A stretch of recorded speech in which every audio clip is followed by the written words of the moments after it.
O mundo tem dois tipos de pessoas. Tem as pessoas mais discretas, quando vão viajar, por exemplo, elas falam só para os mais próximos. E tem as pessoas que falam para todo mundo que elas vão viajar para algum lugar. Qual desses dois tipos de pessoa é você? Então, é só abrir as redes sociais. Tem gente que vai viajar e talvez nem é para tão longe assim. Vai para Praia Grande, por exemplo. E já na sexta-feira coloca no Instagram, no Facebook, no grupo da família, galera, estou viajando, sextou, partiu PG. Não é? Aí assim que chega, posta foto.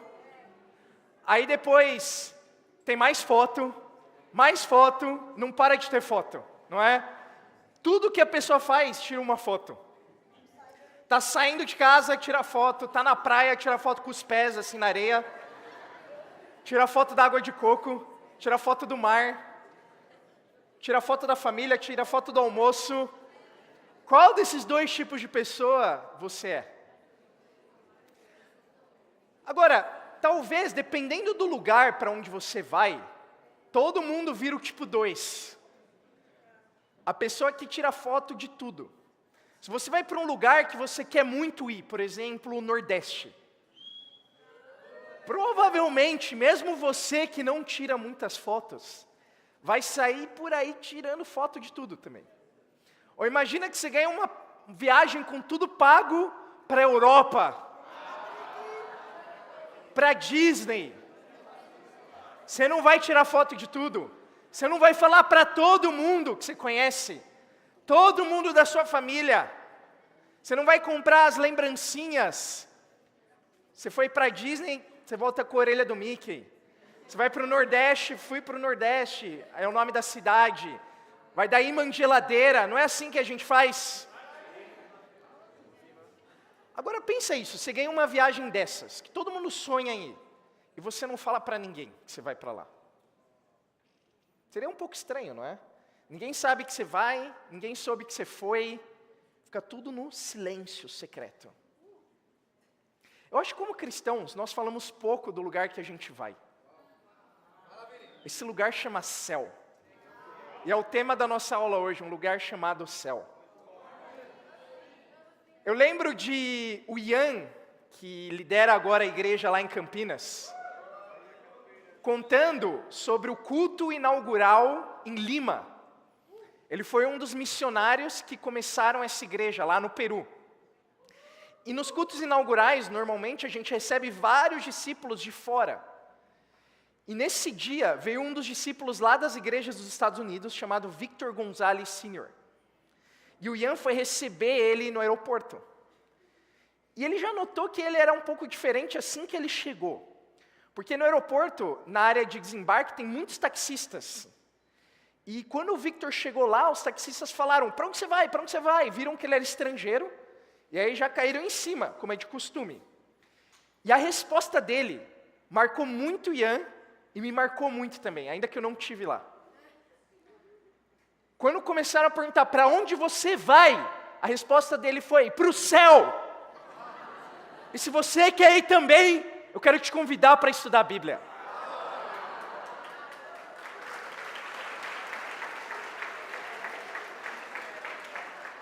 E às vezes você pode achar a resposta dele um pouco chocante, um pouco estranha até, mas é isso que a gente faz quando a gente está animado com uma viagem. Agora, você como discípulo tem uma viagem com tudo pago para o céu agora mesmo. Para o melhor lugar que existe, na presença de Deus. Como pode a gente não falar tanto, não pensar tanto e não se planejar tanto para isso? Por isso que hoje nós vamos falar o que a Bíblia fala sobre o céu. Então muitas pessoas ao longo da história, muitas igrejas ainda hoje em dia, falam muito sobre o céu. Falam sobre o que tem na cabeça deles, a opinião deles. Isso se torna uma verdade. Algumas pessoas já tentaram vender um cantinho no céu. Se você der a sua oferta, por exemplo, é isso que você ouve em alguns lugares. Você vai ter um lugar melhor no céu. Você consegue ir para o céu, que seja. No céu, você já deve ter ouvido falar isso, tem um chão de ouro. Não é? As pessoas inventam muito sobre o que tem lá. Hoje, nós não vamos inventar, nós vamos falar o que a Bíblia fala sobre o céu. Para te motivar a ir para o lugar que Deus quer que você vai, já preparou tudo lá. Primeiro ponto, vamos em Gênesis 1. Meu primeiro ponto é, o céu é um lugar real. O primeiro versículo da Bíblia fala sobre o céu. Olha isso. Gênesis 1, versículo 1 fala: no princípio Deus criou os céus e a terra. Então, o céu é um lugar tão real como a terra. O céu é tão real quanto qualquer outro lugar que você possa ir na terra. Eu sei que, às vezes, quando você nunca foi para um lugar, você pode se questionar, mas será que é real mesmo? Será que existe o Nordeste? Será que existe a Disney? Será que existe a Europa? Eu nunca fui para esses lugares, mas aí você vê as pessoas indo, você vê as fotos, e quem sabe um dia você mesmo vai para um desses lugares, e você vê na sua frente. Mas uma coisa é fato, a gente acredita mais na palavra de Deus do que naquilo que a gente vê com os nossos olhos ainda. E a Bíblia diz que Deus criou a terra e Deus criou o céu também. Então nós podemos acreditar no que a Bíblia fala, nosso primeiro ponto de que o céu é real. Mas eu quero te chamar a atenção para algo aqui. Isso talvez você não percebeu nesse versículo. A Bíblia não diz que Deus criou o céu e a terra. Diz que Deus criou os céus. Está escrito aí no plural também na sua Bíblia? Isso porque os judeus acreditavam na existência de 3 céus. Paulo fala em 2 Coríntios 12, depois você pode ver, do versículo 1 ao 4, que em uma visão, ele foi levado até o 3º céu. E ele viu coisas indizíveis aos homens. Coisas que ele mesmo ainda não podia entender. Isso no 3º céu. Então, o que seriam os 3 céus para os judeus? Vamos ver aqui em Gênesis mesmo.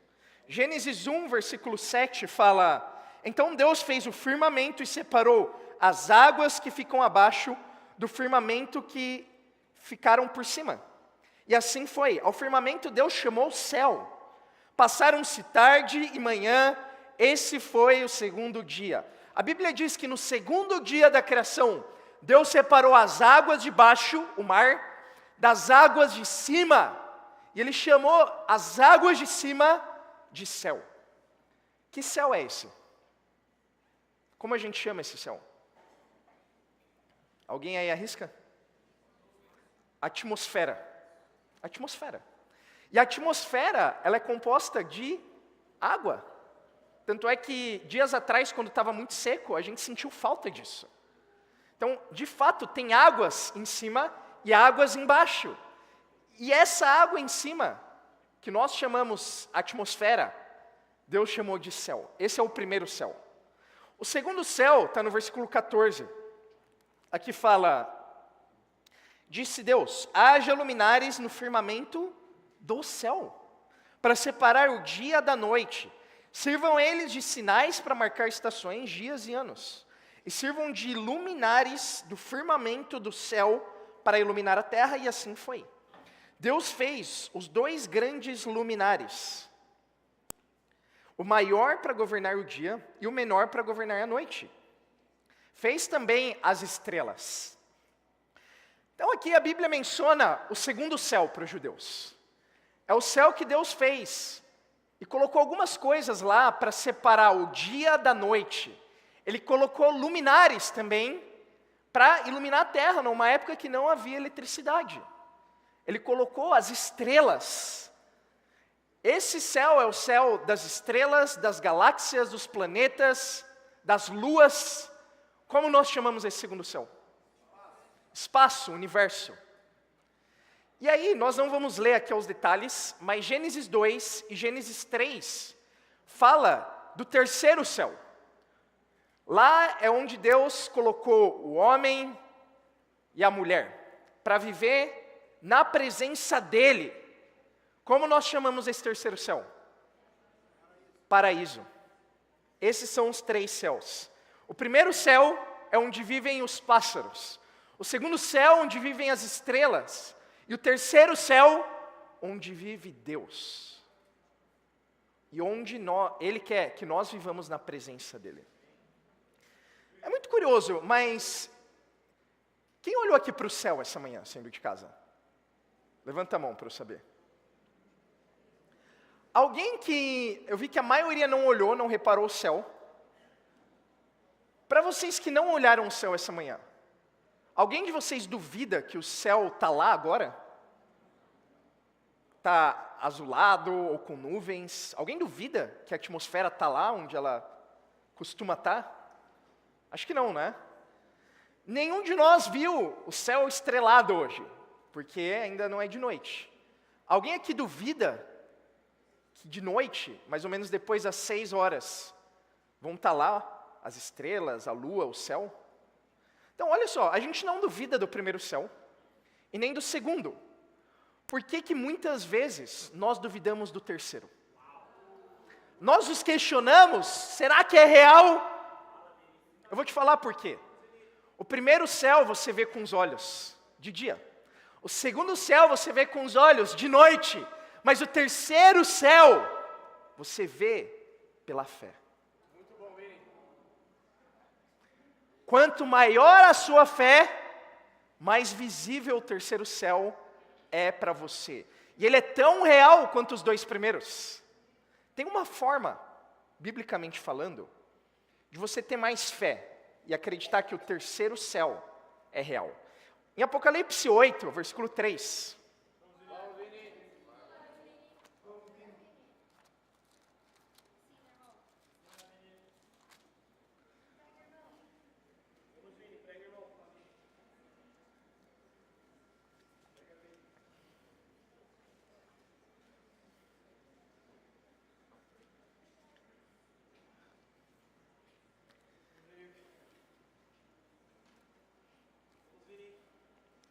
Uma coisa que faziam mais antigamente, é mais raro hoje em dia, é quando alguém viajava para um lugar muito legal, te mandava um cartão postal do lugar, com uma foto, com um selo às vezes, e a pessoa escrevia, fui para lá e pensei em você.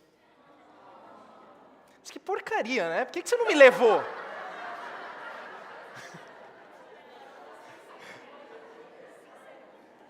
Vai falar que você não pensou isso também. Apocalipse 8, versículo 3 fala, outro anjo que trazia um incensário de ouro, aproximou-se e colocou em pé junto ao altar. A ele foi dado muito incenso para oferecer com as orações de todos os santos sobre o altar de ouro, diante do trono. E da mão do anjo subiu diante de Deus a fumaça do incenso com as orações dos santos. Então um anjo pegou o incensário, encheu com fogo do altar e lançou sobre a terra. E houve trovões, vozes, relâmpagos e um terremoto. Aqui a Bíblia descreve um pouco do céu para nós. E fala algo muito curioso. Fala que as orações dos santos, os santos na Bíblia são os discípulos. Todo discípulo é um santo. Alguns sabem que o sonho do Valdir antes era ser um santo. E Deus atendeu a essa oração no dia que ele foi batizado. Então, biblicamente, todo discípulo batizado é santo. Santo significa separado. Então, nós somos separados do mundo para vivermos na luz ao lado de Deus, na eternidade. E aqui a Bíblia diz que quando você ora, a sua oração sobe até o céu como um incenso. Chega até o céu e lá tem um lugar reservado para as orações. Um incensário. E nesse incensário são armazenadas as orações dos santos. E aí a Bíblia diz que veio aqui um anjo, e os anjos pegaram as orações do incensário, colocaram no fogo do altar, e lançaram sobre a terra, e houve relâmpagos, trovões e terremotos. Sabe a chuva de anteontem? Que que derrubou várias árvores, que deixou São Paulo sem luz, talvez a sua casa, ou bairros perto de você, talvez essa chuva, com esses ventos, os trovões e os relâmpagos, foram as orações de alguns de nós sendo atendidas. Eu não sei, talvez foi isso. Porque é isso que a Bíblia descreve. Então, quando você ora, a Bíblia diz que sua oração chega até o céu, e Deus pega essas orações, e Ele atende, jogando elas de volta para a terra, e quando a sua oração é atendida, esse é um sinal de que o céu é real. Porque é de lá que sua oração foi atendida, é como esse cartão postal, que você recebeu de alguém que foi para outro lugar que você nunca foi antes. Então, o fato de orar é o que te dá fé que o terceiro céu é real. Como vão suas orações hoje? E mais do que isso, uma coisa sempre boa de se perguntar: se Deus atendesse todas as suas orações hoje mesmo, qual o impacto que elas teriam na terra? Quantas pessoas iam ter a vida delas mudadas?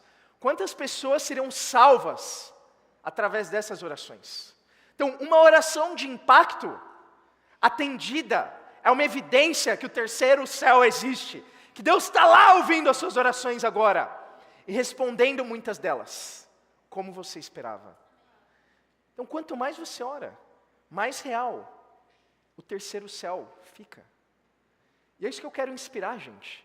Ter orações que vão causar esse tipo de impacto aqui na terra, mas também nos céus. Amém? Segundo ponto de hoje. O céu é um lugar preparado. João 14.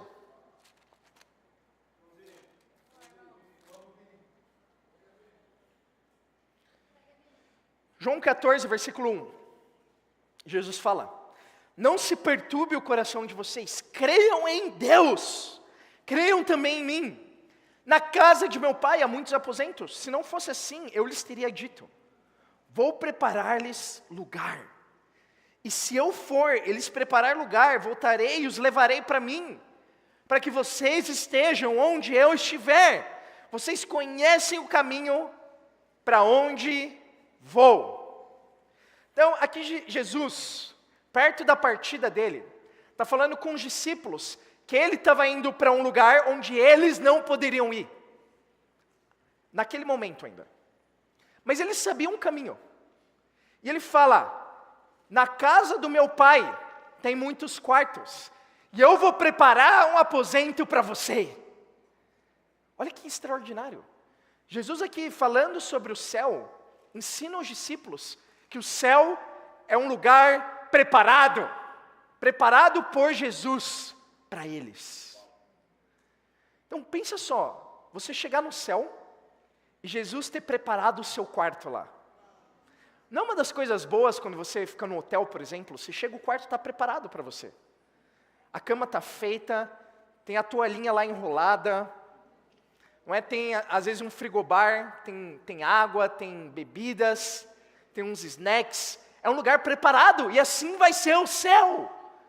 Então, se você for para o céu, por exemplo, talvez no seu quarto tenha o pôster da sua banda favorita. Então você vai lá no quarto do Valdir, vai ter um pôster do Rebelde.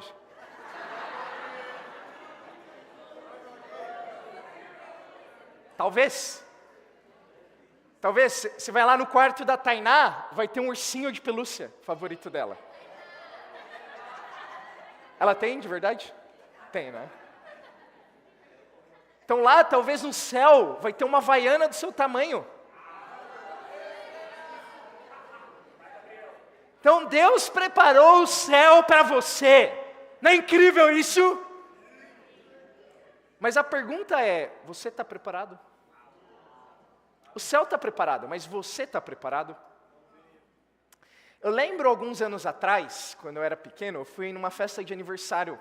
Na verdade, numa festa de casamento com meu pai, com a minha mãe. E o lugar ficava no segundo andar de um prédio e estava um pouco abafado. A gente decidiu descer no térreo para tomar um pouco de ar.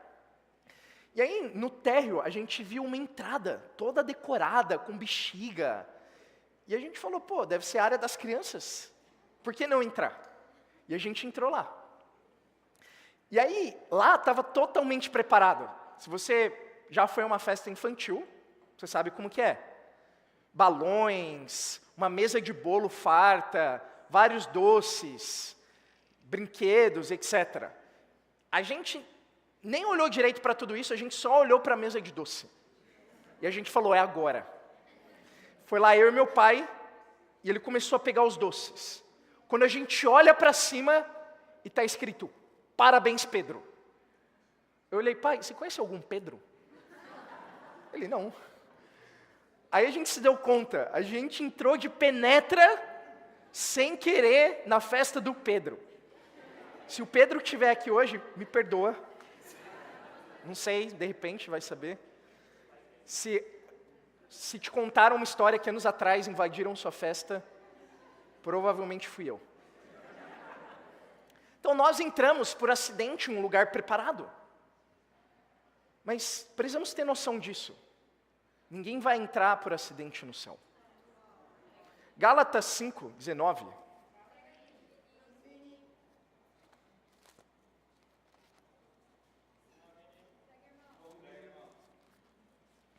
Gálatas 5:19.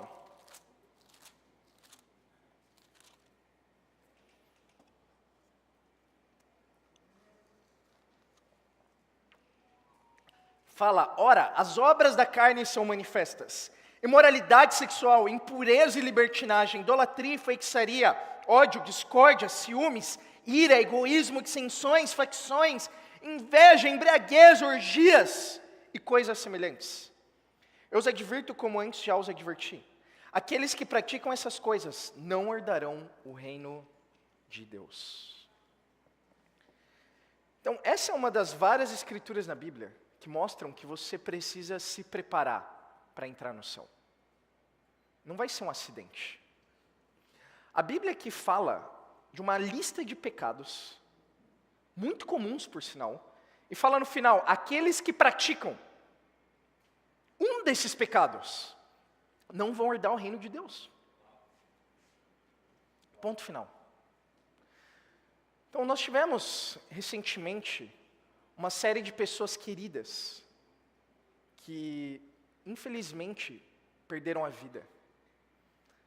Talvez alguns familiares de nós aqui.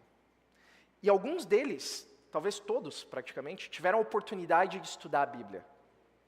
E o que eu ouvi mais de uma pessoa que teve a oportunidade de dizer eu não preciso estudar a Bíblia porque eu fui uma boa pessoa. E o que a gente classifica como boa pessoa muitas vezes eu não matei, eu não roubei, eu não fiz mal para ninguém. Não é o que está dizendo aqui. Não está dizendo aqui, não matar, por exemplo, fala em outros lugares da Bíblia. Não está falando de roubar aqui. E não está falando só de fazer mal para outros. Está falando aqui de maus que você faz para você mesmo. Está dizendo aqui, por exemplo, ódio. Ódio pode te tirar do céu. Amargura. Aqui está falando discórdia, ciúmes. Está falando egoísmo. Quão comum é o egoísmo hoje? Está falando inveja, embriaguez. E os três primeiros, talvez os três pecados mais comuns. Imoralidade sexual, sexo fora do casamento. Impureza, pornografia, masturbação e libertinagem. Os vícios. Qualquer um desses pecados pode tirar do céu hoje mesmo. Então, o céu, e a hora de entender isso, não é um lugar para pessoas boas, é um lugar para pessoas salvas. E a Bíblia diz que ninguém é bom, amém? Então, se esse fosse o requisito, o céu ia estar vazio agora mesmo. O céu é um lugar para pessoas salvas, e ser salvo implica estar preparado em vida e doutrina, em extirpar esses pecados da sua vida. E claro que não há ninguém que não peque, a Bíblia fala. Mas o pecado para um discípulo se torna uma exceção e não a regra mais. Porque um discípulo de verdade que quer estar preparado para o céu, quando peca, confessa o seu pecado. Se arrepende, toma decisões. Porque nós levamos o céu a sério, amém? Nós queremos estar preparados. E você que está nos visitando hoje, que está estudando a Bíblia, eu quero te pedir hoje algo. Se prepara. Não deixa de lado isso, para depois na sua vida. Se prepara agora, porque é a viagem mais importante da sua vida. É a sua viagem para a eternidade com Deus. Leva isso a sério. Ainda mais do que quem está te convidando para estudar a Bíblia hoje. Satanás tem levado a sério. E o plano dele é não só que as pessoas não creiam no céu, o nosso segundo ponto, primeiro ponto, aliás, mas que as pessoas também duvidem do inferno. Porque se existe céu, existe inferno também. É o que a Bíblia fala, é o que Jesus cansou de falar. Alguns pensam que Jesus falou mais do inferno ainda do que do céu. Porque se o céu motiva, o inferno também motiva a não ir para lá. Uma pesquisa mostrou que 72% das pessoas entrevistadas diziam acreditar no céu. Um pouco menos diziam acreditar no inferno, 60%. Mas só 4% das pessoas acreditavam que elas iam para o inferno. Esse é o plano de Satanás. Fazer não só você duvidar do céu, como também do inferno, ou ainda que você vá para lá. Então nós precisamos olhar os fatos e nos preparar para eles, amém? O alvo é que cada um aqui chegue nos céus para estar um dia com Deus lá, amém? Terceiro e último ponto, o céu tem um propósito. E o propósito é motivar você. Essa semana agora, mais especificamente sábado, vai ter uma prova de corrida, a corrida da USP, que acontece todo ano. Eu sei que alguns aqui vão participar, mas eu decidi participar também, vai ser a minha primeira corrida da vida. 5 km. E eu decidi me preparar para ela. Desde o mês passado eu comecei a correr regularmente. Mais especificamente ontem, eu fui correr lá para fazer o mesmo percurso da corrida. E eu não estou acostumado a correr, então para mim 5 km é muito já. E eu lembro de chegar na metade e já querer desistir. Passou da metade, eu estava mais motivado, mas bastante cansado já, ofegante. E esse pensamento de desistir passou pela minha cabeça da metade até quase o final. O momento que desapareceu da minha mente o pensamento de desistir foi o momento que eu vi a linha de chegada. Claro, não tinha uma linha de chegada lá, como vai ter essa semana no evento oficial, mas eu visualizei na minha frente o lugar da chegada.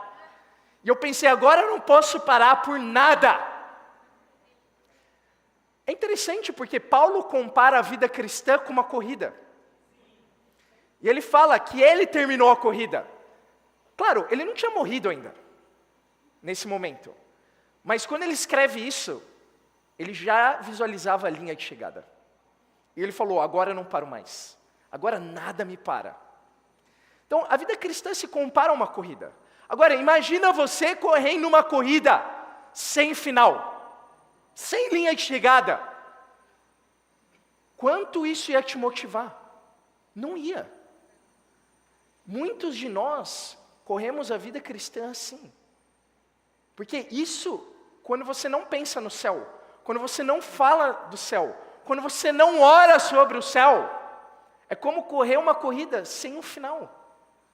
E é claro que em algum momento você vai querer parar e desistir. Mas se você entende que o céu tem um propósito, o propósito é motivar você. Jesus disse que quem cresce nele teria a vida eterna. Essa é uma forma clara de Deus nos motivar a ir até o final. Estão comigo, irmãos? Como se motivar com o céu? Mateus 6. Jesus fala aí.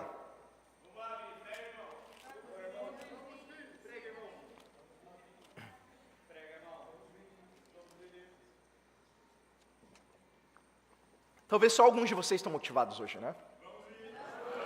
Ou tem mais alguém motivado aqui para chegar no céu? Irmãos, nós estamos falando sobre o assunto mais extraordinário de todos. Sobre você um dia estar na eternidade com Deus. Eu sei que talvez alguns aqui tiveram uma semana difícil. Talvez você desanimou essa semana.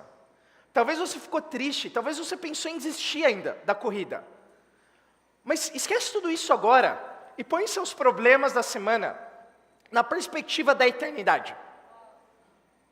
Eu não sei, talvez seu pneu furou essa semana. Talvez um galho... Furou? Não? Talvez caiu um galho em cima do seu carro, na chuva. Talvez você ficou sem energia até hoje. Vamos pegar esse exemplo, bem comum. Talvez você está sem energia ainda agora. Tomando banho gelado, de caneca, acendendo fósforo para enxergar, acendendo vela, usando a lanterna do celular, mas aí está acabando a bateria, dá o desespero. Pensa esses problemas que talvez aconteceram com você nessa semana. Quanto você acha que esses problemas de hoje, que parecem desse tamanho, quanto que você acha que eles vão parecer daqui a 10 anos? Você acha que você vai estar pensando que essa semana você ficou sem luz? Acho que não, né? E daqui a 20 anos? 50 anos? 100 anos? 1000 anos? Você vê quanto mais perto da eternidade, menor seus problemas ficam. Quando você coloca um problema perto da eternidade, ele não importa mais. E é por isso que o céu nos motiva tanto. Porque o céu nada mais é que a eternidade com Deus. Em Mateus 6, Jesus fala no versículo 9.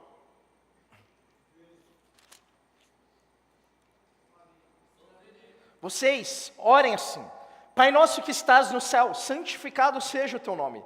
Venha o teu reino, seja feita a tua vontade, assim na terra como no céu. Dá-nos hoje o nosso pão de cada dia, perdoa as nossas dívidas, assim como perdoamos nossos devedores. Não nos deixe cair em tentação, mas livrai-nos do mal, porque teu é o reino, o poder e a glória para sempre. Amém. É curioso porque eu fui ensinado desde criança que eu deveria repetir essa oração todos os dias. Alguns fatos curiosos para te fazer pensar. Jesus não orou essa oração. Ele ensinou ela. E Jesus não falou para repetir ela em nenhum lugar. Jesus ensina aqui um modelo de oração, para a gente se basear e ter o nosso relacionamento com Deus a partir dele. Agora, um fato curioso, 2 vezes nessa oração pequena, demoraria o quê? Quantos segundos para fazer essa oração? 10 segundos, 15 segundos. Às vezes quando você que orava essa oração, queria orar ela rápido, você orava em 5 segundos. Pai nosso que estás no céu, não é? Para já fazer a sua oração do dia. Mas 2 vezes Jesus menciona o céu nessa oração curta. Então o céu estava na oração de Jesus. E da mesma forma deve estar nas nossas orações. Qual foi a última vez que você orou pelo céu? Talvez por isso você se desanimou essa semana. Por isso talvez você pensou em desistir. Então, por isso que nós precisamos, reiteradas vezes, falar sobre o céu, pensar sobre o céu, orar sobre o céu, pregar sobre o céu, como hoje. Jesus fala aqui que no céu a vontade de Deus é feita. E é isso que ele ora, que a sua vontade seja feita na terra, assim como no céu. Imagina um lugar onde a vontade de Deus é feita a todo momento. Pensa esse lugar agora. É muito melhor que um chão de ouro. Muito melhor que essas ilusões que as pessoas criam sobre o céu. No céu, pensa isso. Você vai poder orar eternamente a Deus. Você vai estar lá no céu com o intuito de orar. Como a gente viu em Apocalipse 8, as orações dos santos. No céu, Apocalipse também fala, 15, nós vamos poder cantar canções a Deus, com os anjos. Pensa isso, com os anjos. Eu sei que o nosso coral aqui é muito bom, é excelente. Mas no céu vai ser um nível maior ainda. Apocalipse 7 fala que nós vamos servir a Deus diante do trono. Então no céu nós vamos poder orar, nós vamos poder cantar, nós vamos poder servir, não é incrível?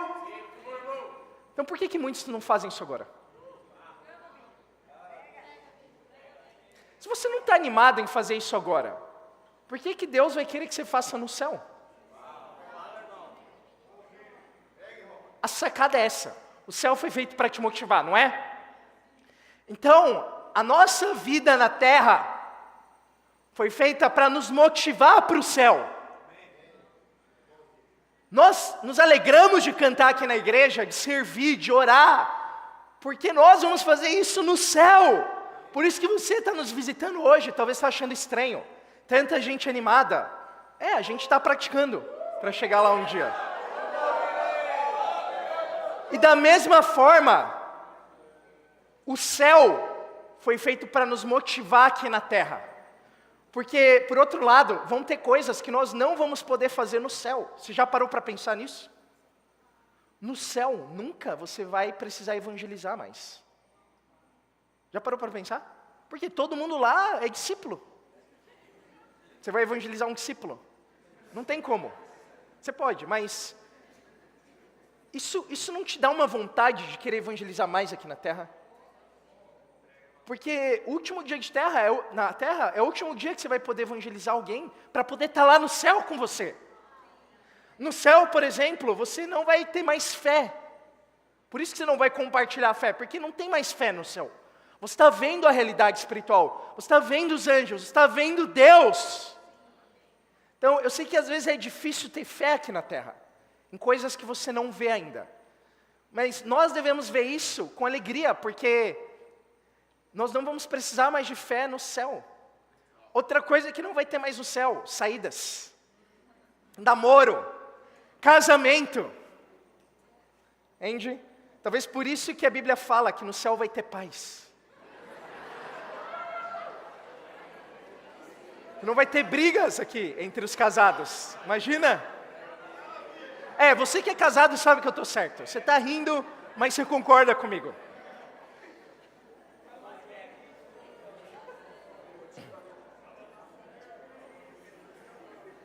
Irmãos, eu espero que isso nos ajude a dar mais valor para o lugar que você está hoje. O lugar que você está hoje, agora mesmo, sentado, é o mais perto do céu que você vai chegar aqui na terra. Porque não tem nenhum outro lugar com pessoas adorando a Deus, cantando, orando, servindo, só o céu mesmo. Então esse é o incrível da igreja, a igreja é um pedaço do céu.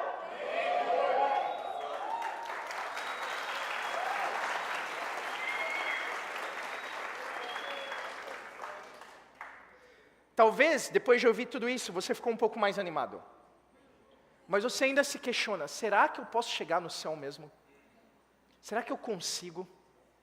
Olha Eclesiastes 3:11, para a gente terminar.